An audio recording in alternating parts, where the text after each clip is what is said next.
it was first time we'd seen you, I guess, in a week, but man, you really got into a rhythm today, especially on seam routes. Kind of where is the confidence at now? Has it just been a kind of growing progressively? Because part of it is we don't see you other than 20 minutes on a Monday. So can you just kind of let me know where you're at, and is what we saw that last part kind of indicative of how your confidence is growing? I'd say due to the studying and the work in this off season, I've been able to be a lot more confident out there. We're making changes here and there. There's just a lot that went into this whole off season that I think after the first couple weeks, we're going to start seeing grow and grow and grow and grow, and including my confidence. My confidence is high right now, but that's just because we're in practice, everything, and I'm just excited where this is going. I see a lot of things that we're building on, so to say, where we get to focus on some minor details now instead of maybe last year focusing on some bigger picture things. I think that'll help us be 10 times better in the long run. Guys, as a reminder, if you could please mute your own self once you're finished with your question, that would be helpful so we don't get feedback. Let's go Ryan O'Halloran, followed by Kyle Newman. Go ahead, Ryan. Hey, Drew, I have two for you. First one is being the second year in Pat's offense. Has that been as big a benefit as you envisioned? Without a doubt. And, we had talked multiple times, going into the last couple games of the year and even right after. And we kind of started figuring each other out. And he's been extremely cooperative with, what I say I like or what I say I don't like. He's meshed, and we've meshed really, really well this offseason. And, adding a couple new things that he think might fit, the style of game that we play. I mean, it's just been a really fun offseason to finally be able to fine-tune things, get the things we like, maybe talk about some things we're kind of half and half on, and maybe throw that in a couple of the practices, get a couple extra reps on those where we feel really confident going into the year. Yes, to answer your question in a whole is yes, it feels very, very good to finally be in the same offense for the second time. And then secondly, Drew, when you do start camp, you're in a quarterback competition. How do you play within yourself each day and not let a bad day stack up and then get too confident about a good day? Yeah, I mean, there's a lot that goes into that, but I'd say that the easy question is just focusing on yourself and what your job is, and, not letting a ball hit the ground affect you. I mean, balls are going to hit the ground in a game. You're going to throw a pick in a game.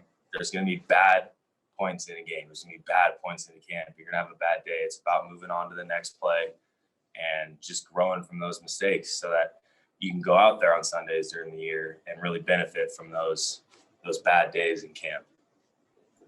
Let's go Kyle Newman, followed by Jeff Legwall. Go ahead, Kyle. There's some competition in the running back room too. What are your thoughts on that? And with Melvin Gordon, what are your expectations for him year two at the Broncos? I mean, I was really excited to see Melvin back here. Looks better than ever. Thor is still relevant with him. That's a good room right now. I mean, Mike's really impressed me. It's always nice to have Demaria there too as well, fellow Missouri Tiger. So that room's dialed. Coach Mods has got that room extremely dialed, and they're gonna be exciting room to watch this year, in my opinion. But Melvin's gonna have to keep working, taking advantage of every day we have in training camp now, since a little bit of missed time there. But he came back full steam ahead, and I was excited to be able to see him come back and be able to pick it up so quick. Let's go Jeff Legwald, followed by Eric DeLalla. Go ahead, Jeff. Drew, after this week, how much will you throw in between mini camp and training camp? Will you keep to the same workouts you've been doing, or will you adjust? Yeah, I'll throw quite a bit, Jeff. I'll maybe take a little bit of time, relax a couple days, and then get right back to it. But my plan stays the same. The same kind of momentum and routine and schedule that I had during this off season. It's going to be the same. I've just decided that I'm going to put the head down and keep grinding until this season's completely over. This is my job. This is my life. And, I want it to be for a very long time, and I want this city and this team to be successful, and that won't come without work. Let's go Eric DeLalla, followed by Zach Stevens. Go ahead, Eric. Yeah, Drew, what are your expectations for Noah Fant this season, and how have you seen your chemistry with him develop over the last couple of years here? Not only this season, but I think every season, my expectations are high on Noah, and he knows that. One of the big things that, again, not a lot of people have known or talked about is me and Noah got a lot of work in this offseason. He was in Colorado for a decent amount of time, and every time we were throwing, he was right there. We found the things we thought he needed to work on, and he even came to things to me that, he wanted to work on with me. So there's been a lot of work that me and him have been able to put in this offseason, and regardless of the year for him, just me knowing the type of player he is and the type of work he's put in, that, my expectations are going to be high, and he kind of welcomes that. So We've got time for about 3 or 4 more. Let's go Zach Stevens, followed by Arnie Stapleton. Go ahead, Zach. Hey, Drew, thanks for talking with us. Where have you taken the biggest step on the field just this past month? What's up, Zach? I would say the biggest step that, I tried to make, and it was, kind of reiterated to me over this off season, was just working on protections, knowing where I'm hot and knowing how to fix it. And if they get us, we didn't see it, just knowing where that hot's going to be and where that hot's coming from. And that's kind of been a big emphasis on me watching film this off season, coming out here every day, just being able to have us picked up, whether that's 7-on-7. I know that sounds funny because it's 7-on-7, but they still bring pressures in 7-on-7 to show us. There's just a lot that goes into it. I'd say that was one of the big things I really tried to focus on, and my footwork. There's a lot of work that went in this offseason to try to fine-tune that footwork, and it's changed a little bit, but I feel really comfortable with it. I'm excited to see where it goes. Let's go final 3, Arnie, Brandon, and then George. Go ahead, Arnie. Hey, Drew, good to see you. You mentioned about being able to work on the little things this year as opposed to the big picture. I'm wondering, do you feel like there's a significant increase in the kind of the rhythm or the comfort you have with your receivers, Corlin, Jerry, and then also your coach mentioned that Kendall Hinton has kind of turned his head a little bit with some growth. Have you seen that as well? Yeah, I think the chemistry of the receivers is definitely taking strides forward. It's the same thing with them. Their first couple weeks of running these plays, you maybe counting steps, trying to feel everything out. And they've ran these plays multiple times now. They've got a little time under their belt where they're kind of operating off field. They're operating off the football player that they were born to be. And that's when the game gets fun. That's when guys' instincts can take over. And that's when you're not thinking as much. And everyone knows that saying, when you're not thinking, you're just playing. That's when everything goes smooth. And that's when guys start really showing who they can be as a player. And I think that's where you see, Jerry making big strides right now. And then, like you said, I would even say Kendall, super aggressive to the ball. You feel like you can throw him a ball one-on-one and he's going to go get it. Runs super defined routes. And from receiver to kind of on the team to quarterback to receiver, I mean, he's definitely showing that he is the hero to work, and he really cares about the game of football.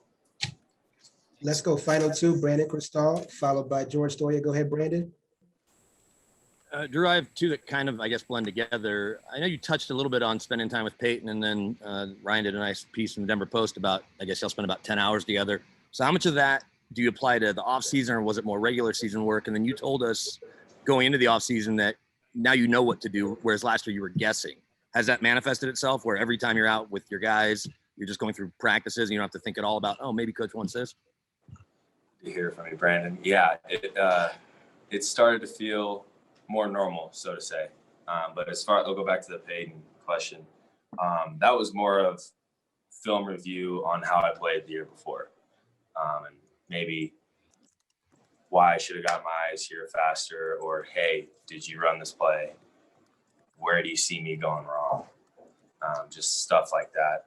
It was some fine-tuned film stuff from a guy that just played the game for a really long time. And it was cool to get another set of eyes on it. But as far as, having a little more time and reps under the belt with everybody, it does feel good. It feels right. It feels like I thought it would, where, you go back, this is only my second time playing under that same offensive coordinator, and, it just feels comfortable. You feel good going out there. You're excited every day you go out there because you get to make some sort of stride. You're not stagnant one day. You're not taking a couple of steps back. You're making a stride somewhere. And You don't necessarily always get to do that when you're trying to figure out and learn things for the first time. Go ahead and finish us off, George. Yeah. Hey, Drew, I've got a couple for you. You said earlier you've been working on your feet. Is there anything that you specifically changed, maybe your stance in shotgun or anything, and who maybe did you work on that with? Yeah. So I was originally right foot forward leaving college, and then I was left foot forward for a couple of years here. And then we changed it to a little more square stance. And, I was not ignorant to the fact, but, Coach Shula tried to get me to change that earlier. And just as far as being comfortable and just trying to get the plays out last year and whatnot, I kept that left foot forward. And with some time, he said, when you start practicing this off season, let's switch it up to a little more square stance, get the feet firing a little quicker. And it's kind of where it all started. And ever since I started throwing this off season, I tried to keep a little more square with a little right foot in front. And secondly, Tyree Cleveland, he came on a little bit for you guys last year, but it seems like he's getting a little bit more involved. You threw him a touchdown pass today. I think you guys ran a reverse to him. What have you seen out of him this offseason? Kind of the same things I saw when we were playing him at Missouri. Just a dominant guy out there. You always like throwing the ball to guys when it leaves your hand and you're really confident they're going to go up and get it regardless of the situation they're in. And that's kind of the guy that Tyree's becoming. We're getting comfortable with him having the ball in his hand, like you said, running the reverse. He's just a playmaker, and I think we're finally starting to see a little bit more of that as he gets opportunities to make those plays.